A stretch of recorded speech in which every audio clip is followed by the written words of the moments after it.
Hi everyone! In today's video, i-share ko lang sa inyo guys yung Burley or Burwell Max Variegation. Ayan.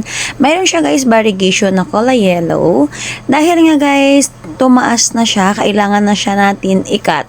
So, kung mayroon ka nito guys, lumalaki din pala dahon nito. Mostly kapag malaki din yung pot nila. So, gumagapang din ito guys sa mga pader. So, cut ko lang kasi gusto ko nga magparami nito dahil napakaganda talaga niyang tingnan.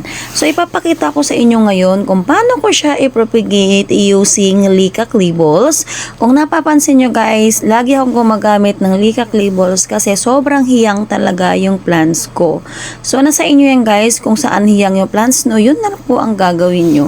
So, since sa akin naman ay sobrang hiyang, either water or soil propagation, kaya pakita ko sa inyo guys kung gaano kadali mag-propagate nito. Hindi naman guys maselan yung plants na to kasi nga ay pwede siya kahit saan.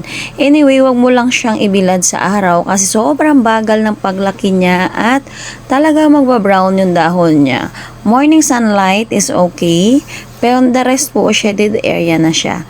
So, let's propagate na guys. Nan. And then, i-cut lang pala muna natin itong mga old na leaves niya para hindi nga mag-aagaw yung nutrients ng ating plant. So, tanggalin lang natin yan. And then, itatabi muna natin dahil nga mag-propagate na tayo ng ating plants. Ayan. So, tingnan nyo guys, ang ganda, ang kintab. Alam mo yun, nakaka-inlove. Kaya gusto ko talaga magparami nito. Ito guys, yung Leica Clibbles na sinasabi ko na mabibili nyo lang online na sobrang mura lang. I think nasa 30 to 40 pesos lang yan. Ang isang balot na maliit. Ayan, per kilo kasi yan guys. Depende kung gaano kadami yung bibilhin nyo. And then, lagyan mo lang siya. Ang bilis kasi nito guys mag-ugat. So, hindi siya maselan. Pwede siya sa mga bagong plantita pa lang dyan. And then, pwede mo siya iwan. Kumbaga, hindi talaga siya alagain. Yung iba kasi is, pag nabababad sa tubig is nabubulok. Ito naman guys ay hindi. And then, mag-add na nga tayo guys ng water. Ayan. Ang pag-check nyo pala guys sa every 3 days kasi minsan nga kahit Leica Clibble siya, natutuyo talaga siya.